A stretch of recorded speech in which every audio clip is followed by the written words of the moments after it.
What is something you know is real but others don't seem to believe in? Restless leg syndrome. People think it's just being a little uncomfortable and not finding a good position to sleep in. It's actually an uncontrollable urge to move your legs that feels almost like muscle spasms, and it is absolutely maddening. Weirdly, if my cat is sleeping on my bed, I can pat him and it makes it stop. I have no idea why. I get this. I found a good way to suppress the urges to do a wall sit for 90 seconds or however long you can do one. Your legs want to move a lot less when your muscles are burning from exercise. How depression can make it impossible to do things. I once made a custom knife for a friend, wrapped and boxed it, then let it sit there for well over a month before I was finally able to mail it. Intellectually, I know that it's a very simple task to tape on an address label and drive it 5 minutes to the post office, but I absolutely could not do IT. I would get irrationally mad at myself for being unable to complete such a mundane and simple task, and yet I still couldn't do it. That kind of mental roadblock was impossible for me to understand myself, let alone anyone who hasn't experienced it. I'm really glad I'm not the only one. I've had this exact experience, though it wasn't a knife. Logically, I know that this is a symptom of it, but still not only subconsciously, but consciously make myself feel bad for it. I believe most people aren't actually working in offices, and we're all sitting here trying to fake each other out with the goal of seeming necessary. There are studies on the subject. Roughly 50% of office jobs are jobs that aren't necessarily at all, except to satisfy the requirements that those same jobs have put in place. The summum of the self-fulfilling prophecy. Sleep paralysis. I told my family about at dinner once and they acted like I had schizophrenia. My son's girlfriend has narcolepsy. When she explains her symptoms, even healthcare workers jump to mental illness because it's so rare and they aren't familiar with the symptoms, which include cataplexy, sleep paralysis, hallucinations, etc. Major depression and a full-blown panic attack. No one gets it unless they've experienced it. Ted Lasso did a good job of showing the onset, I thought, though it did shy away from showing Ted hiding under a desk shaking uncontrollably, thinking he was going to die.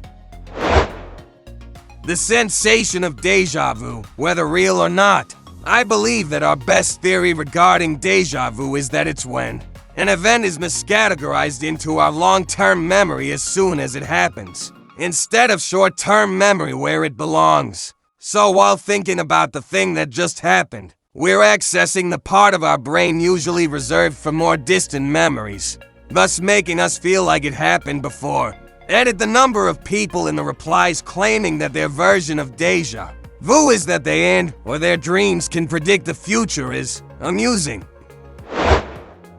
Mental health issues. It's amazing to me how many people think the brain, the most complicated structure in the known universe, is the only organ that's not capable of malfunctioning. My malfunctioning brain sounds like a band name. That much of what we remember isn't real. The brain is a sieve, losing memories. It fills in holes of knowledge with assumptions, interpolations, and justifications. That nuclear energy is actually the cleanest, most powerful way to power a community. People hear the word nuclear and freak out.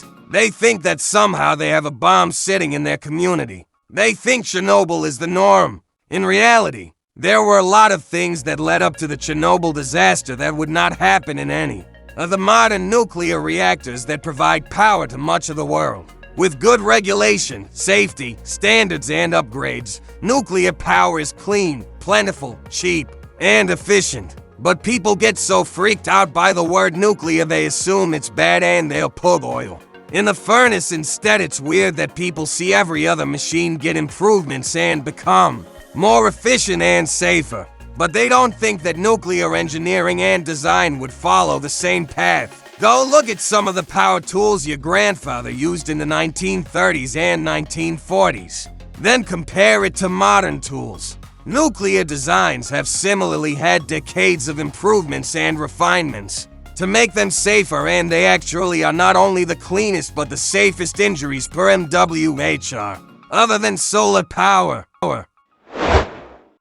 You can't get autism. It's a neurodevelopment disorder. You are either born with it or you don't have it. Vaccines can't give you autism. Tylenol won't give you or your baby autism. However, genetics will. Bang an autistic person and you will likely have autistic babies. When the baby has it, likely someone else in the family has it as well. The Earth is round, not flat, yep, round like a disc per second. That a conversation generally involves both people speaking BQCK and forth, not just one person monologuing like a cartoon villain at the other. Corporate greed. People saying costs are up because they are forced to pay better than slave wages, but still making record profits. The gods of parking and traffic. I live in NYC and when prayed to. They provide convenient legal parking even on the busiest days in my overcrowded neighborhood. Honk honk, that's how you say amen to them. Yes, I'm nuts. I believe. I call it karma. I used to have to park in a downtown area of a big city once a month. I would visualize my space and it would appear. My father-in-law's stories. Yes, he really did get shot in the face with a shotgun, was in a coma for a year and woke up when they unplugged him to debroke a wing off an ultralight airplane and fell one. 500 feet was a professional hang glider pilot with Chuck Yeager, Willie Nelson, Kenny Rogers, and the original cast of Hawaii 5-0 was buried alive in a coal mine befriended a mountain lion found. A missing person, and an abandoned mine after the search and rescue gave up, and those are the big ones. He has 1 million of them. Most people think he's just full of it. The moon landing. I know a guy, smart, educated, down to earth, completely normal and active participant in society. Don't believe in the moon landing. Believes we've been to space and talks of the International Space Station, but doesn't believe in the moon landing. Gobsmacked when I heard him say it. He was probably too down to earth to even imagine such a thing. Extraterrestrial life exists. We haven't met them yet, but they are out there. I think it is selfish and simple-minded to believe that out of billions of galaxies, that we are the only living things in the universe. If you think about how big our galaxy is and how far away each planet is, it's crazy knowing there are billions and trillions of other galaxies. There is no doubt in my mind that there are other living beings. I said this to my uncle and he said, well, God didn't say anything about aliens and only talked about creating us so aliens aren't real. And I said, well, he didn't specifically talk about dodo birds either, but we know those exist. Your degree really doesn't matter when it comes to getting elite jobs in finance, tech, or even the White House. Same with being in America, but wanting to intern or do entry-level internationally. I'm like the prime example of said success. Some of my peers were too. We all went to a public uni with the cheapest of the cheap tuition. A lot of people don't believe this, especially when I actually want to help and offer advice, but people are stuck in their ways. I study English. I can't get that job. Yes, you can. You practically have a competitive edge. Soft stuffed animals, children's cuddly toys coming alive between 415 and 430. Me looking around my room to make sure there are no stuffies here.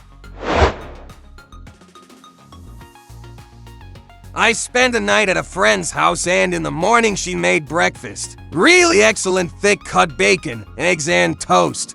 She placed the platters on the table and walked into the kitchen to get coffee. As soon as she walked out the dining room, her kid jumped on the table, carefully picked up 3 strips of bacon with its teeth, jumped off the table and walked out the dining room. To this day, she still doesn't believe it happened and always says it's not a big deal. If you are hungry and noshed on a couple of slices of bacon, it's fine, but stop blaming my cat. Every time I see that cat, I whisper, you effer. You know what you did, and it just gives me a smug look and licks its chops. Sneaky start.